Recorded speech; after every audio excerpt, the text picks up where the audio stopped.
um pouquinho do Cristo essa noite, a gente resolveu fazer uma abordagem um pouquinho diferente, né? Tentando fazer entender o que ele esperava de nós com a sua passagem na Terra.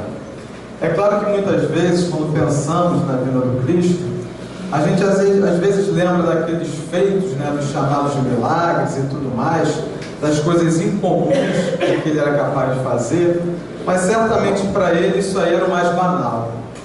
Porque para um espírito daquele nível evolutivo, manipular simplesmente a matéria era algo absolutamente simples.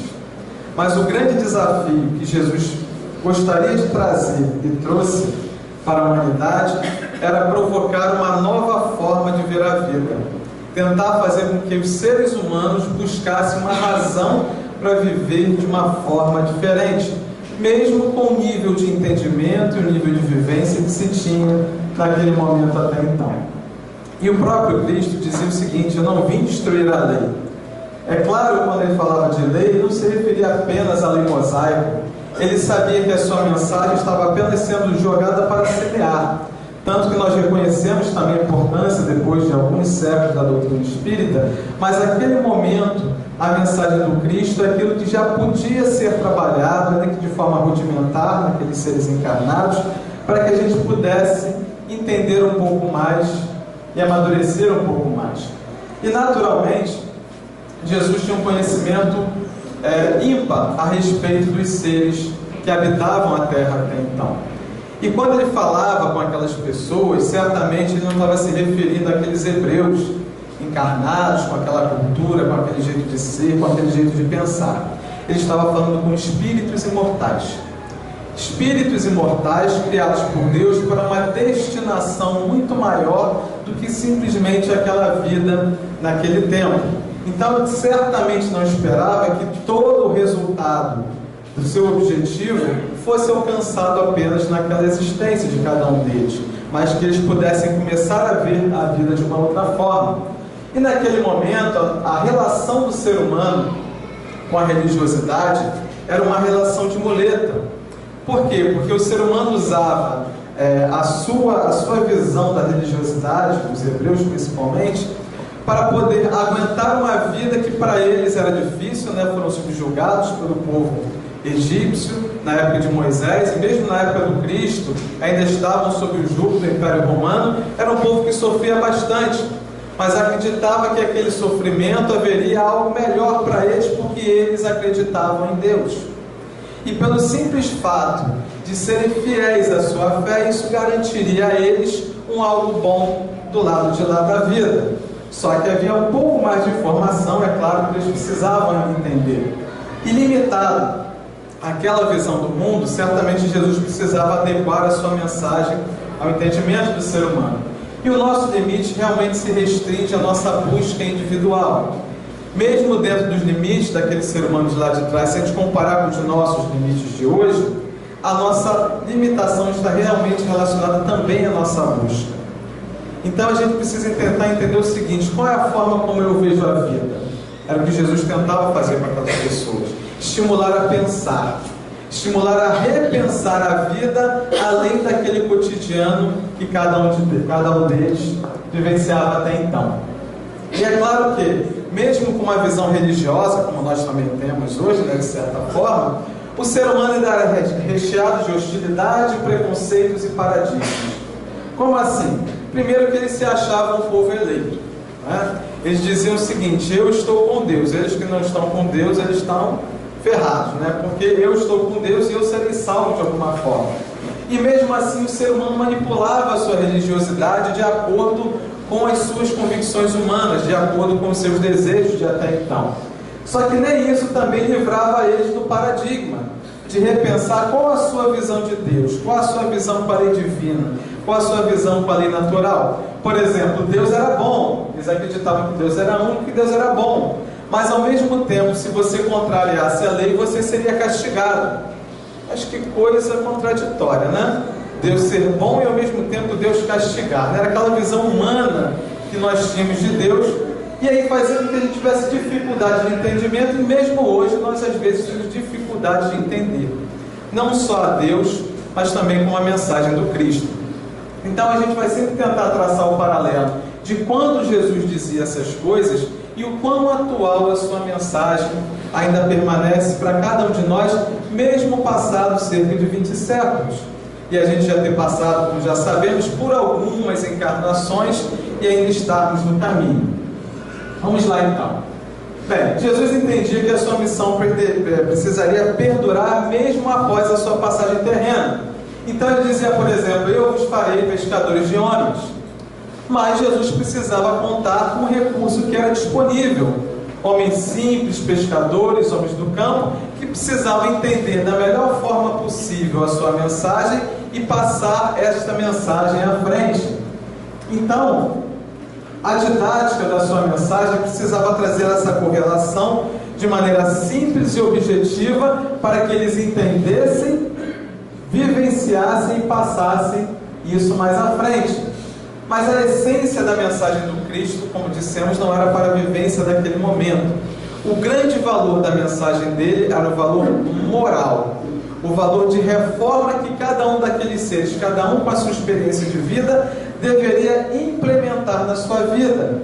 É claro que naquele momento, para a sua vida, as pessoas entendiam que era só aquela vida ali, né? Hoje nós entendemos que esses conceitos morais que nós estamos tentando abraçar não valem apenas para essa vida, e sim para a vida espiritual, valem para essa encarnação, para a próxima, como valeu para todas as outras que nos trouxeram até aqui, cada um com a sua necessidade. O caráter da mensagem do Cristo, ele é universal. Ou seja, mesmo que você não seja cristão, a essência da mensagem é a mesma. Você pode ser budista, você pode ser judeu, você pode ter outro tipo de religião, mas a essência moral da mensagem é a mesma. É claro que algumas pessoas falam assim, então se você não aceitar Jesus, você dançou, né? E quando ele não veio à Terra, será que as pessoas que encarnaram antes estavam fadadas, né, ao inferno, né, porque não conheciam a mensagem? Não, o que ele veio fazer é tentar explicar um pouco mais a mensagem que ainda não estava bem compreendida. Bem, e é claro que quando ele lançava essa mensagem tinha um caráter irrestrito. Como assim? Ele buscava exatamente se juntar com as pessoas, ele levar a religião, a visão de Deus das pessoas, aqueles que menos entendimento tinham, menos posses tinham. Ele se juntava com os párias da sociedade de até então. Ele estava com prostitutas, se fosse preciso, estava com leprosos, se fosse preciso, e as pessoas começavam a não entender, esse negócio está bem diferente. Eu sou conhecedor da lei, eu vivencio a lei, ou pelo menos acho que vivencio, né? E a mensagem dele tinha esse caráter de que era para todos. E a mensagem do Cristo continua sendo para todos hoje. Seja qual for o credo que cada um de nós abrace, seja a concepção cultural de vida e valores que cada um de nós abrace, essa mensagem continua viva, sendo a pessoa até cristão ou não. Só que o grande convite que ele fazia era isso aqui. Esse aqui era o grande desafio, o comprometimento com a mudança. E para tentar movimentar, fazer com que as pessoas entendam a necessidade da mudança, ele começava a avaliar como as pessoas pensavam. Por isso ele falava em parábolas. As pessoas que tinham entendimento limitado precisavam fazer essa associação com a sua vida pessoal para que eles pudessem entender que isso tinha a ver com a vida delas. Isso também acontece com doutrina espírita. A gente estuda, a gente assiste palestras, a gente vai em curso, a gente lê livros, mas a gente precisa entender como isso se encaixa na vida lá fora. Já temos mais conhecimento, então temos uma necessidade maior ainda de entender que tudo isso que aqui observamos, pensamos e aprendemos tem a ver com a minha vida lá fora, tem a ver com as experiências que eu vivo. Nada muito diferente, né? Quase 2000 anos depois. A arrogância é um sinal de insegurança. Aquelas pessoas, pelo menos elas tinham fé, né? Acreditavam naquele Deus único. Então Jesus trabalhava a fé das pessoas. Por isso ele havia necessidade momentânea de fazer feitos impressionantes para que as pessoas sentissem que ele podia. Mas o mais importante é que as pessoas raciocinassem também sobre aquilo. Buscar o equilíbrio entre a emoção e a razão. a fé e o entendimento de como seriam essas leis que regem o universo. É claro, dentro da limitação momentânea daquelas pessoas. Só podemos entender as coisas a partir da nossa própria perspectiva pessoal. Por isso dissemos que aquilo que aqui estudamos, aquilo que aqui aprendemos, precisa fazer sentido com o que eu vivo. Eu preciso fazer sentido. Por que eu reencarnei? Por que eu preciso passar por essas situações? Por que ainda é necessário vivenciar isso ou aquilo com aquela pessoa?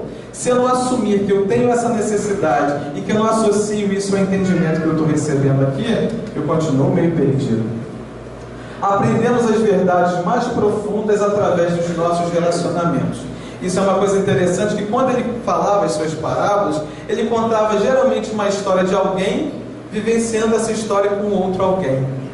E exatamente isso vai acontecer com a gente também, né? Eu costumo dizer nos grupos de estudo aqui que o nosso processo evolutivo é sempre um pacotinho, uma necessidade individual, mas vivenciada de maneira coletiva. Nós precisamos aprender uns com os outros. E Jesus, quando contava as suas histórias, refletia exatamente isso, para que a gente entendesse que a sabedoria não detém apenas, não pressupõe apenas a partir do conhecimento. A gente precisa vivenciar o conhecimento que a gente aprende aqui, o conhecimento que a gente absorve na casa espírita. Ou seja, eu conheço a pergunta 314 do Livro dos Espíritos. Não adianta decorar o Livro dos Espíritos, não adianta decorar o Evangelho. Se eu não entender como isso se aplica na minha vida, se eu não desenvolver essa sabedoria, continua não adiantando. Eu continuo precisando de algo mais. Precisamos entender aquilo que Jesus dizia, por exemplo, a respeito da outra face. Quando Jesus falava da outra face, ele pregava a humildade. E a humildade, ela não é passividade. Mas como assim? A verdadeira humildade exige confiança em si mesmo. Às vezes as pessoas falam assim, não, aquela pessoa é humilde é porque ela é mais fraca. Muito pelo contrário. A humildade exige essa confiança, ou seja, eu tenho convicção daquilo que eu faço. Então eu não preciso me abalar pelo outro. Eu não preciso me abalar com a dificuldade que o outro traz dele para mim, porque eu estou convicto daquilo que eu acredito, estou convicto da transformação que eu preciso fazer. Então isso faz parte do nosso exercício, da nossa vivência. E o que Jesus fazia é o seguinte: o importante para ele não era parecer capaz, ao contrário, era fazer com que eu me sentisse capaz. É interessante, né? Porque ele era o cara, né? Ele tudo podia. E nem por isso ele falava assim, faz isso porque eu estou mandando, né? Ele mostrava o que fazia e dizia pra gente, é possível fazer. O que nós aprendemos aqui em doutrina espírita, às vezes fala assim, nossa, mas isso é comigo mesmo? É, mas é possível fazer. Tudo isso que o Cristo nos prometeu continua sendo possível fazer, e com mais informação ainda a respeito da vida espiritual, a respeito da reencarnação, a respeito da lei de causa e efeito, que já aprendemos, ou seja, temos muito mais insumos na encarnação presente para poder tentar mais uma vez vivenciar isso tudo. O que ele estava transmitindo é que o amor é mais forte que o ódio. Mas como assim o amor é mais forte que o ódio? Pessoas desesperadas fazem coisas desesperadas. Então aquela pessoa que ainda alimenta o ódio é porque ela ainda não entendeu o amor. Ela não consegue entender por que ela deve agir de forma diferente. E no seu desespero de não conseguir ser diferente ou lidar com a mudança que lhe é necessária, ela refrata tudo aquilo que vem em direção a ela. E às vezes faz isso em relação ao outro. E às vezes a gente não entende. A gente não entende que o outro tem a sua dificuldade. A gente não respeita que o outro tem a sua dificuldade. Isso é um exercício de humildade. É você buscar a sua paz de espírito e tentar mantê-la mesmo que o outro ainda não a tenha. E mais do que isso, tentar ajudar o outro também a tê-la. Também é importante. Porque a gente fica sempre avaliando, né? As pessoas são boas ou as pessoas são más, né? A gente gosta muito dos rótulos. A gente deve fugir dos rótulos, porque o rótulo limita o nosso entendimento. Lembrando Jesus, imagina Jesus olhando para aquele povo naquela época, há 2000 anos atrás. Se ele rotulasse cada um deles, certamente ia condenar a grande maioria, né?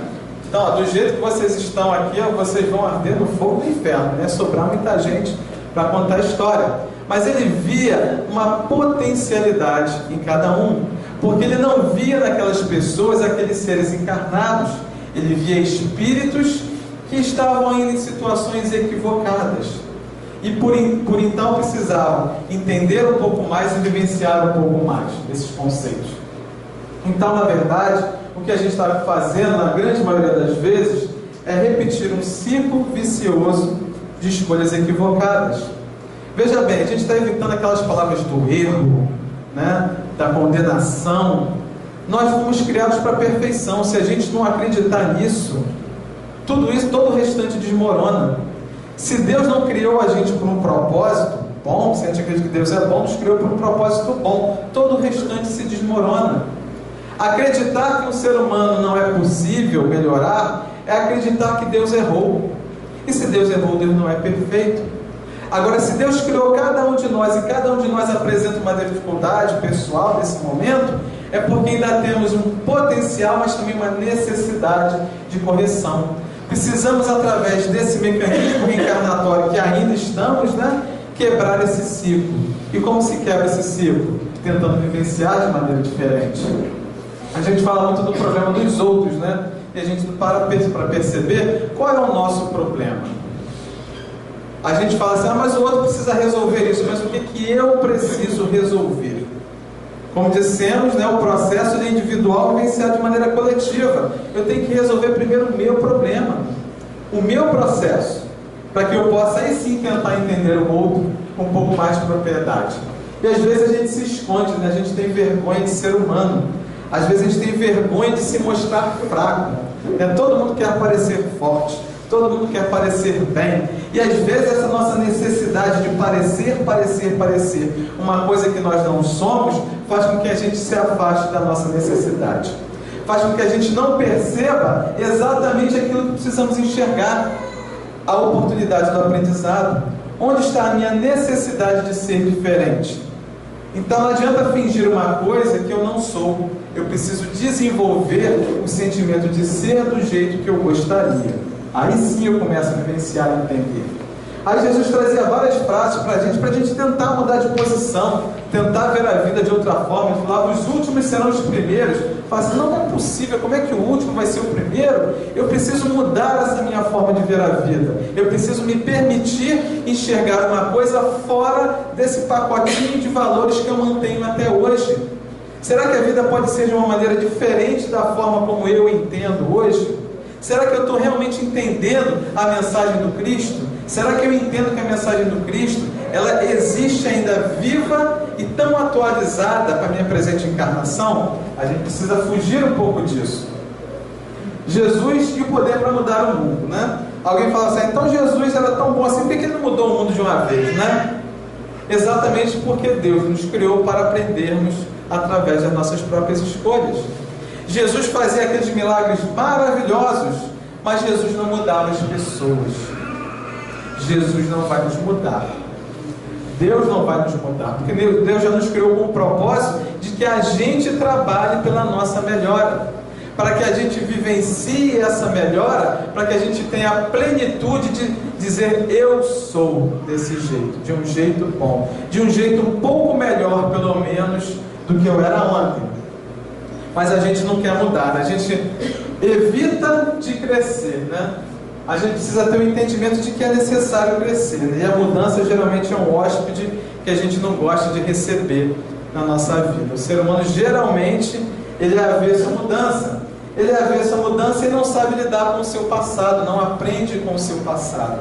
E as pessoas que não sabem lidar com o seu passado, não aprendem com aquilo que vivenciaram, elas geralmente se prendem a ele.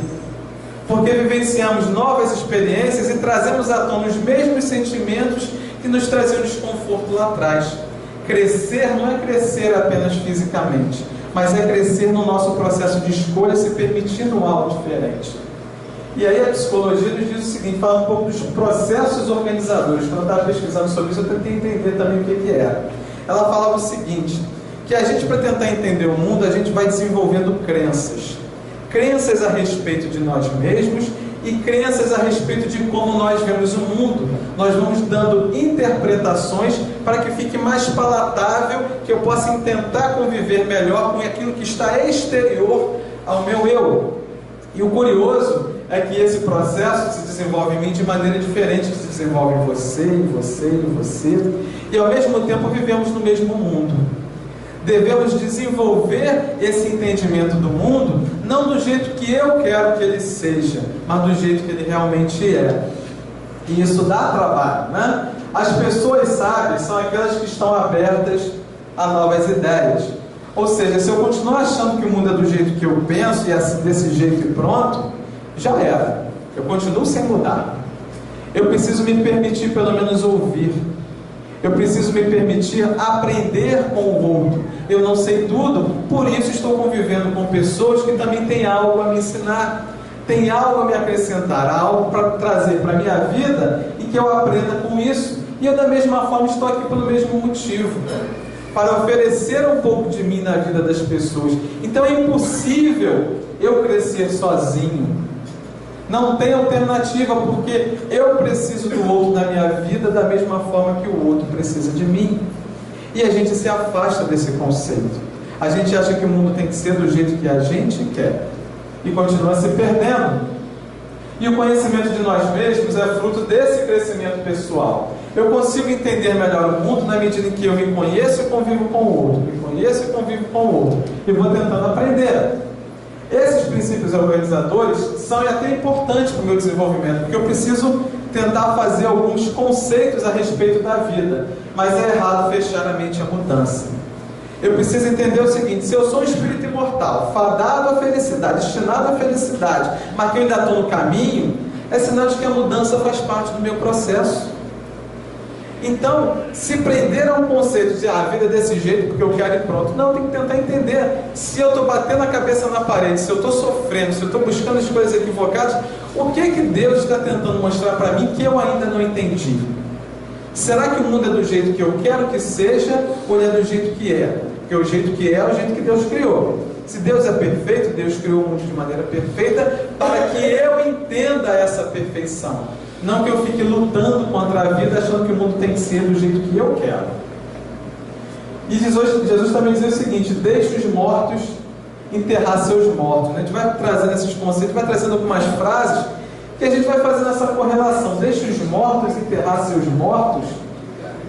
Pura materialidade, né? Nós estamos mortos em vida. Ou seja, nós somos espíritos imortais que nos prendemos a algo essencialmente material, que é a vida terrena, e achamos que tudo aquilo que é vida termina na matéria. Ah, não, Alessandro, eu sou um ser espiritualizado, eu acredito na imortalidade do espírito, e eu sei que daí para frente nós seremos felizes e tudo mais. Então, por que prendemos os nossos valores da vida material? Precisamos estar no mundo sem ser do mundo. Precisamos sim vivenciar, usufruir, melhor dizendo, os valores da vida material, os recursos da vida material, porque Deus ofereceu isso também para a gente usar, né? Mas não podemos ser reféns da vida material. Quando eu falo isso, eu não estou falando apenas da pessoa que a gente chama de materialista, porque gosta de dinheiro, ou algo nesse sentido. É um conceito muito mais amplo. É um conceito de que as pessoas às vezes se prendem às relações da vida material. Exemplo: egoísmo, orgulho, inveja, ciúme. Tudo isso começa a deixar de fazer sentido quando eu começo a me perceber como um ser espiritual e imortal apenas de passagem aqui na Terra, ainda nesse processo de crescimento. Quando achamos que já chegamos, a gente para de avançar, né? Então a gente fala assim: não, agora eu acho que eu estou bem, né? Se a gente acha que está bem, a gente já começa a ver que a gente está errado, né? A gente está caminhando, às vezes a gente até para, né? Isso que a gente deve evitar. A gente deve permanecer andando, a gente deve permanecer em movimento. Aí alguém às vezes vai dizer: ah, mas a vida é tão complicada. Não, mas é isso mesmo, é para a gente entender, é para a gente descomplicar a vida. Geralmente a gente complica muito mais a vida do que ela realmente é. Como é que a gente complica a vida, né? A gente se prende a alguns conceitos que só existem na nossa cabeça, né? Por exemplo, o pecado, né? O pecado, o erro, a culpa. A gente se carrega de culpa. Mas será que Deus nos culpa? Será que esse ser que me criou para ser feliz, ele me culpa? Ou ele espera de mim algo diferente do que o processo da culpa? Ele espera algo diferente do que esse sentimento, do que essa frustração psicológica de não ser do jeito como eu gostaria de ser. Quando dizemos, você é um ser imortal, ainda imperfeito, não foque no imperfeito. Foque na possibilidade de ser imperfeito.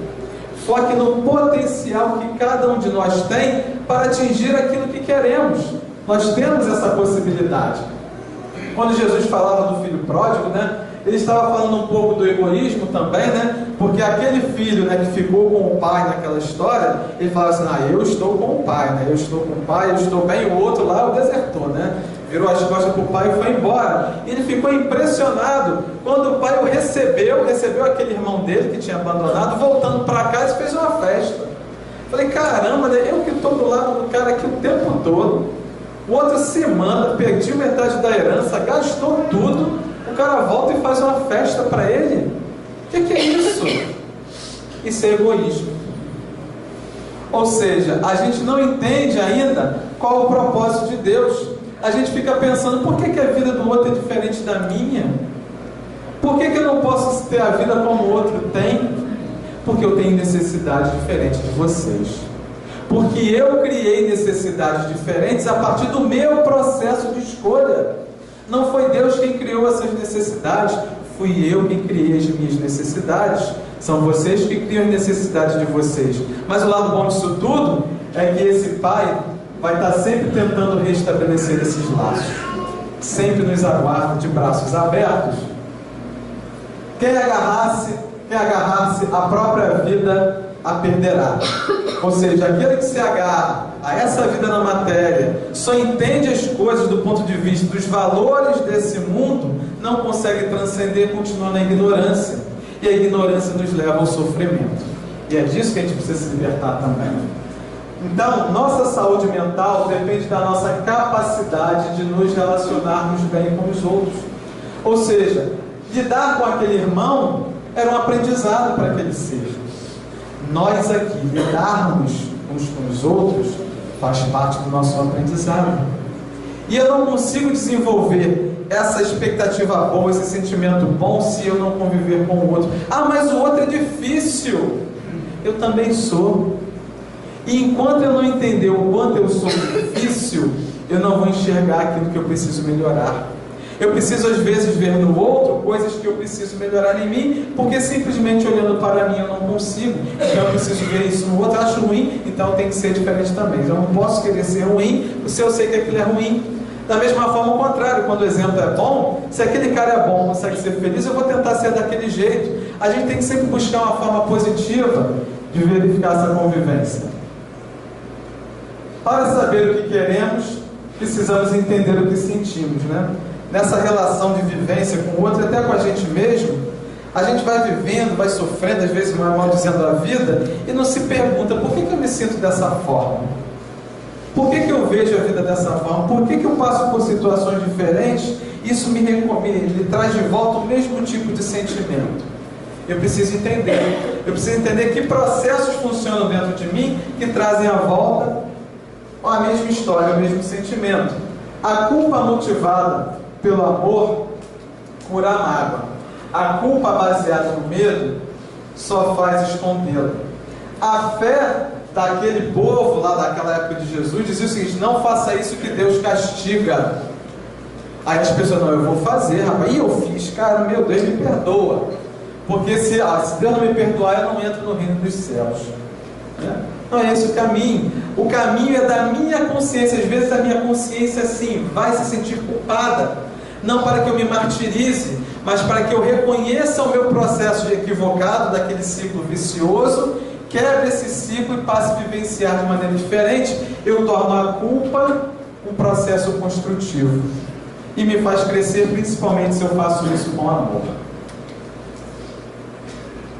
Bem, tentando ligar isso então com a religião, Jesus observava aquelas pessoas naquela época, via os seus conceitos religiosos, dizia não vim destruir a lei, tentava respeitar a forma de ver a vida daquelas pessoas, mas ele percebia que a religião deveria servir as pessoas, e não as pessoas servir a religião. Mas como assim? A religião é a tentativa do homem de se aproximar um pouco de Deus. Então, por conta disso, as religiões começam a ter algumas regras. E as pessoas às vezes ficam meio avessas às regras, né? As regras existem como diretrizes para facilitar o relacionamento entre as pessoas. Qual era a regra de Moisés naquela época? Não faça isso, não faça aquilo, não mate, não roube, não faça isso. Por quê? Porque o ser humano daquela época precisava entender dessa forma, só conseguia entender dessa forma. Então precisava estar sempre, não faça, não faça, não faça, não faça. Jesus já começou a entender o seguinte: agora acho que a humanidade já está pronta para receber um pouquinho diferente essa mensagem.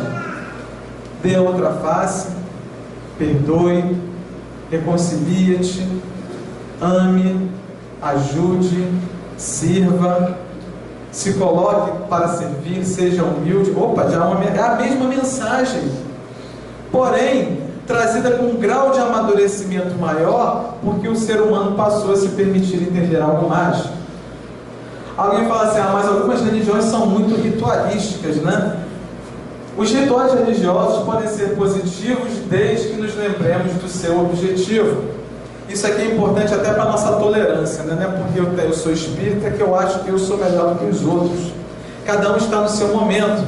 Nós espíritas não temos imagens, não somos dogmáticos, mas algumas pessoas sentem a necessidade das suas imagens, das suas rezas repetitivas. Se isso ajuda aquela pessoa a se tornar melhor, que ela pelo menos faça isso de maneira positiva.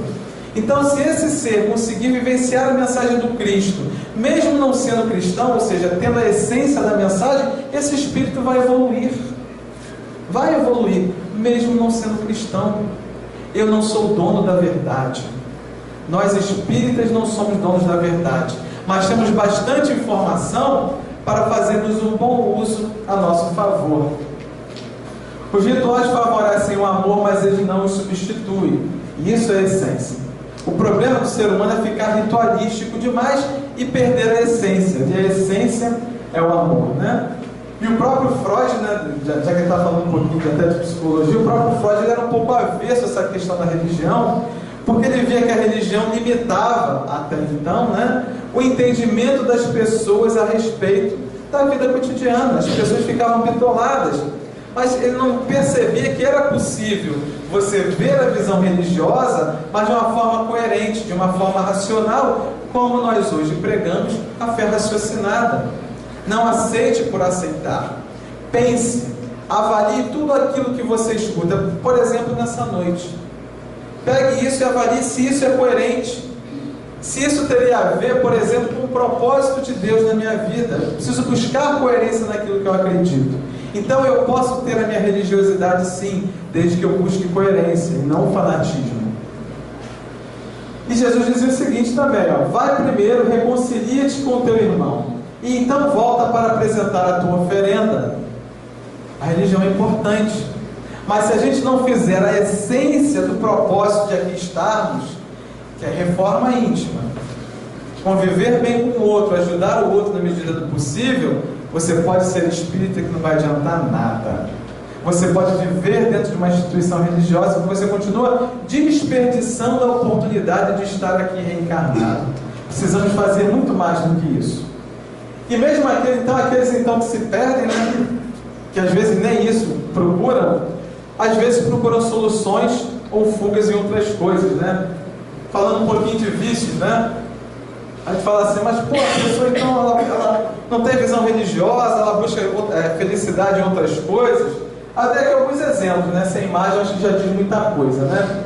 E o que a gente faz é um apego para compensar a nossa necessidade de amor insatisfeita. Às vezes algumas pessoas procuram isso. Alguém fala assim, mas eu não fumo, mas eu não bebo, eu não uso nenhuma dessas porcarias, né? Mas quantas vezes a gente se perde naquelas coisinhas que nós dissemos? No nosso orgulho, no nosso egoísmo. Queremos acreditar que a vida é do jeito que eu penso e não do jeito que ela deveria ser. A gente gera mecanismos de fuga para não fazer as mudanças que precisamos fazer. Então o autoconhecimento ajuda a identificar esses mecanismos de fuga. Eu preciso tentar me entender, como dissemos, por que eu me sinto desse jeito? Por que eu ainda penso desse jeito, mesmo com tantos conceitos que eu já tenho aprendido da doutrina? Será que eu estou conseguindo pelo menos um pouquinho mais entender isso e vivenciar?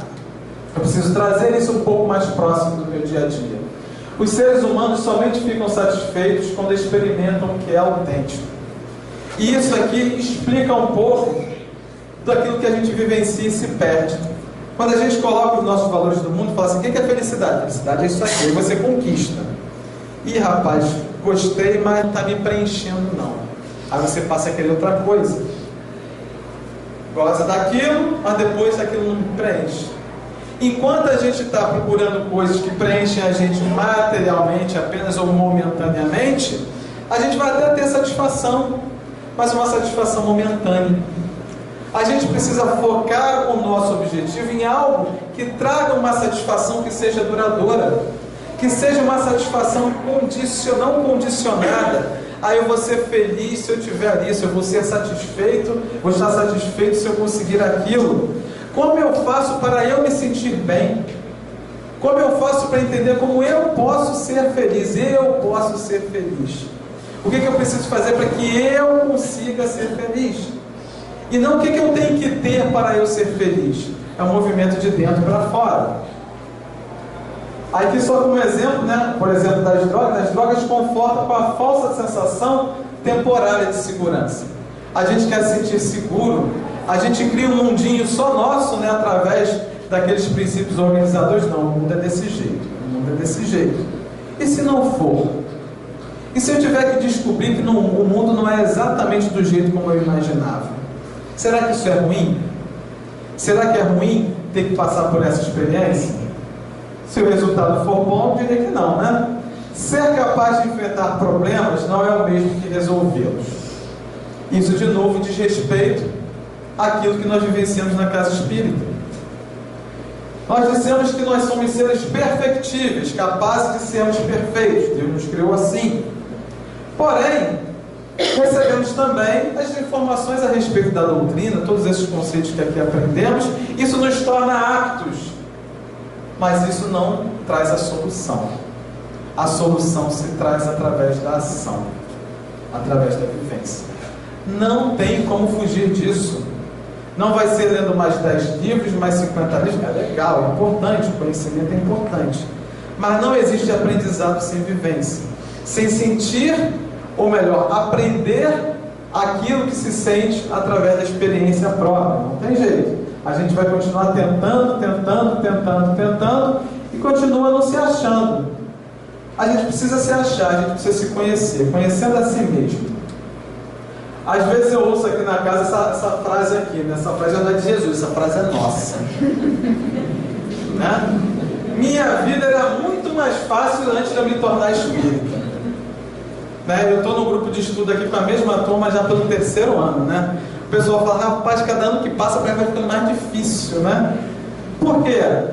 Porque você entende que isso é contigo.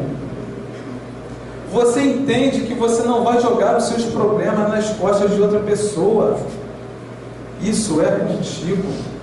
É você que tem que resolver. É claro que você está recebendo ferramentas para trabalhar isso. E a gente fala assim: eu preferi então nem saber. Você preferiu o quê? Ficar na ignorância? Será que ficar na ignorância resolve os seus problemas? Eu diria que não, O que não sabemos também pode nos ferir. O fato de eu desconhecer algo não quer dizer que aquele algo não exista, Imagina o seguinte: eu estou na rua assim, aparece um Rottweiler na minha frente, Aí eu olho o Rottweiler e falo assim: cara, ele está rosnando, eu vou fechar, não, o Rottweiler sumiu, Ele não vai sumir. As nossas dificuldades não vão desaparecer se eu fechar os olhos para a vida. A gente precisa abrir os olhos.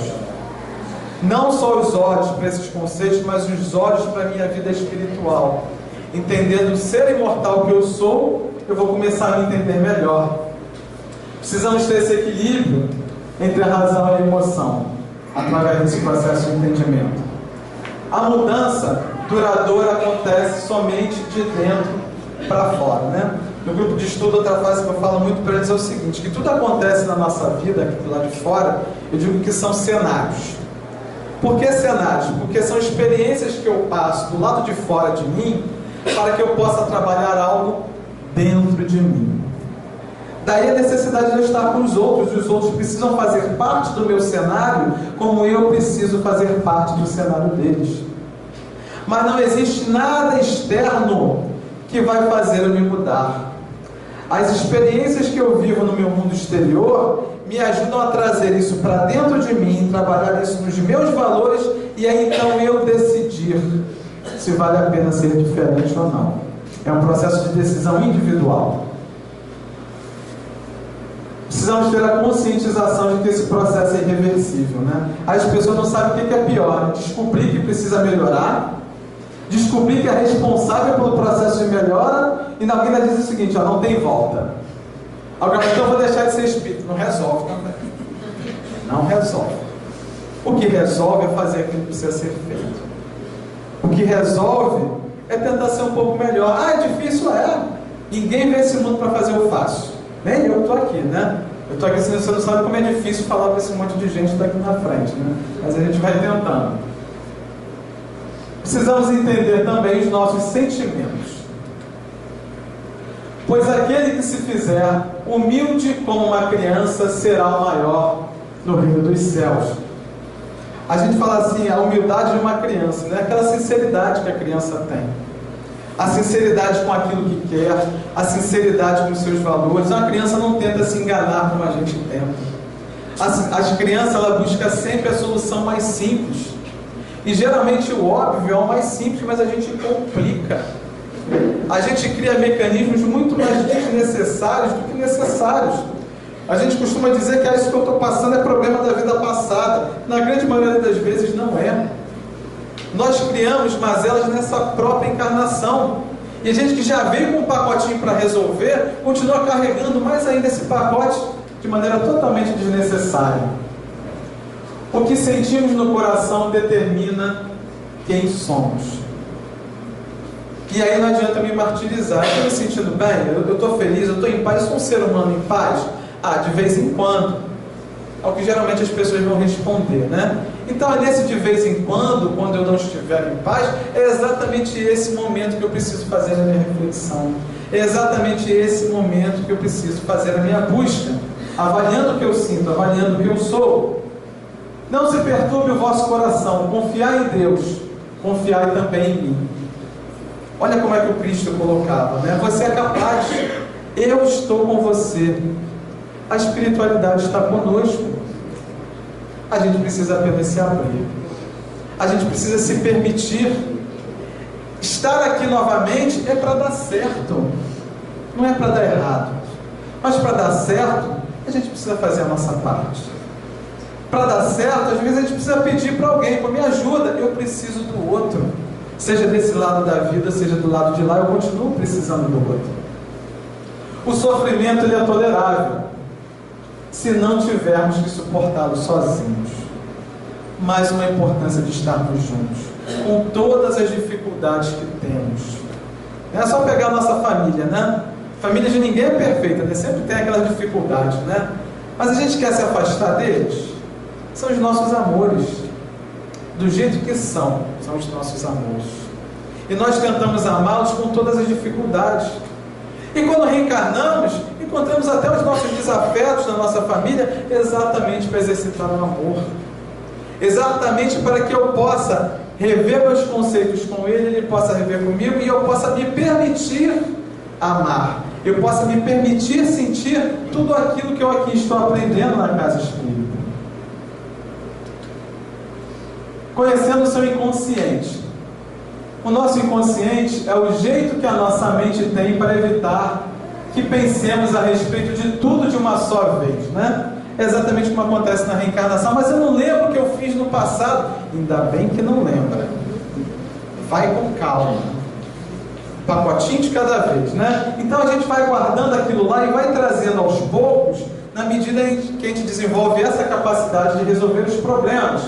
O problema não é o fato de a nossa mente operar inconscientemente. É claro que a reencarnação é esquecer, né? E sim de não termos consciência disso. Nós esquecemos não para deixar para lá. nós esquecemos para nos prepararmos para lidar com aquilo quando estivermos prontos. É bem diferente uma coisa da outra. Questões não resolvidas do passado ficam armazenadas no inconsciente e são frequentemente revisitadas. Como são revisitadas? Cara, eu nunca vi aquela pessoa, mas eu não vou com a cara dela. Bem-vindo ao seu processo, bem-vindo à sua oportunidade, ao seu desafio do dia. Olha que maravilha, né? Bem-vindo a você mesmo, acima de tudo, né? Nunca tenha tanta certeza de si mesmo, né? Vai falar, isso aqui eu já não tenho mais, isso aqui eu já superei. Será que eu superei?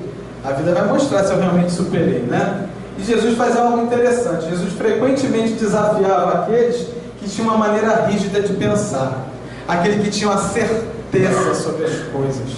A única certeza que eu tenho é que eu sou um espírito imortal destinado à felicidade. Fora isso, tudo é aprendizado na minha vida. E na vida de vocês também, na vida de cada um de nós. Travou aqui? Não, foi. Conhecendo a verdadeira humildade. O ponto de partida para a plenitude espiritual e psicológica é a nossa necessidade de ter um relacionamento com algo maior do que nós mesmos. Ou seja, eu preciso sair desse meu mundinho criado por mim mesmo e conhecer o que há do lado de fora. Eu preciso conhecer o mundo exterior, eu preciso conhecer o mundo pessoal de cada um dos outros para que eu aprenda aquilo que eu ainda não sei lidar. Não somos unidades autossuficientes, e sim seres interligados. Estamos num planeta de provas e expiações, claro, porque por enquanto estamos nesse estágio. E é natural que eu trilhe esse caminho com pessoas que estão mais ou menos no mesmo nível do que eu, para que eu entenda do que precisa mudar, o que precisa fazer, o que eu posso fazer para contribuir também. Trabalhar com humildade. A necessidade de menosprezar aqueles que não compreendemos decorre de um amor próprio excessivo. Olha quantas vezes a gente faz isso. Não, fulano não é um ignorante. Não, fulano não é nada, né? Às vezes, como a gente faz isso, né? O que Jesus criticava como excesso de amor próprio, a psicologia chama de narcisismo, que acontece quando a pessoa tem uma visão grandiosa de si mesmo para defender-se das próprias imperfeições. Nós agimos sem humildade. Nós queremos parecer muito mais do que somos às vezes. Por quê? Porque a gente não quer olhar para dentro e tentar entender o que realmente somos. O problema maior não é a gente se achar grande coisa, esse é o menor dos problemas. O problema maior é a gente perder tempo de resolver aquilo que precisa ser resolvido dentro de cada um de nós. Essa é a maior dificuldade. De acordo com Jesus, Deus não exige que mudemos para que Ele nos ame. É porque nos ama que Ele nos estimula a mudar. Precisamos mudar sempre. Para melhor, é claro, né? Não vamos regredir, porque a gente já sabe que o Espírito não regride, né? Conhecendo o seu poder pessoal. Embora algumas pessoas persigam o poder em todas as suas formas, Jesus só estava interessado no poder verdadeiro, aquele que perdura. Meu reino não é deste mundo, porque este mundo não vai te oferecer a felicidade plena, vai te oferecer momentos de felicidade. E para um ser imperecível, imortal que nós somos, precisamos então carregar aquilo que não fica na matéria. A gente só leva desse mundo as experiências que a gente vive. Mas com que qualidade a gente está vivenciando isso tudo, né? Para ele, o poder pessoal era o poder alcançado com outras pessoas e não sobre elas. Ou seja, a gente cresce convivendo, a gente cresce ajudando. A maior expressão de empatia é sermos compreensíveis com alguém de quem não gostamos. Gostar de quem gosta da gente é muito fácil. É bom, é legal, mas não traz aprendizado nenhum. Isso a gente já faz. Eu preciso fazer exatamente aquilo que eu ainda não faço. Esse é o desafio. É isso que eu preciso ter consciência de fazer. Jesus não precisava que os outros se sentissem diminuídos para se sentir poderoso.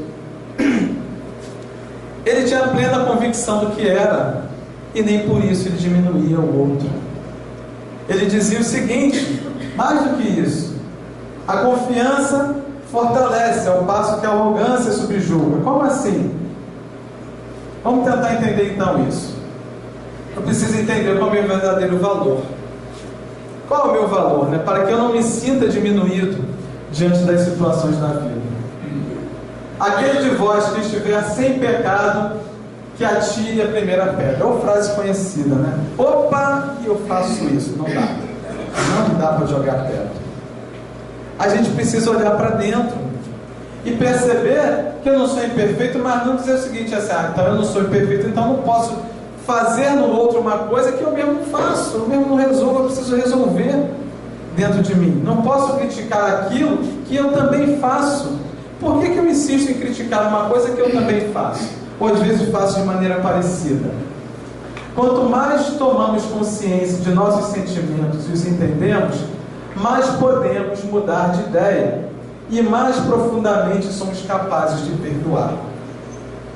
Quando não conseguimos perdoar, reencarnamos para passar por situações exatamente em que nós não perdoamos.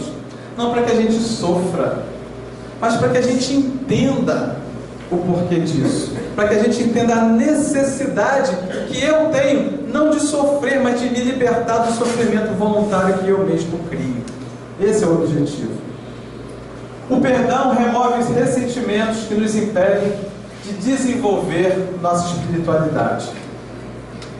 Existem ocasiões em que perdoar a nós mesmos é o mais árduo ato de amor. Como é que eu me perdoo? Me permitindo mudar. Pô, mas é possível? Claro que é. Eu preciso me permitir mudar. Eu posso? Claro que posso. Jesus dizia, vós sois deuses. Todos nós somos capazes de mudar. Todos nós somos capazes de amar como Cristo amou. A gente precisa tentar. Aí eu vou trazer um exemplo para vocês aqui, que já está finalizando o nosso tempo. Conhecendo o amor do Cristo. É uma notícia que eu li essa semana na internet, que eu já tinha a palestra pronta, mas eu resolvi acrescentar aqui, né? Vamos só pensar, não vamos falar nada, talvez alguns já tenham lido isso também. Vejam essa imagem. Observem, pensem um pouquinho, façam o seu conceito a respeito dessa imagem. Um garotinho, né? Uma criancinha.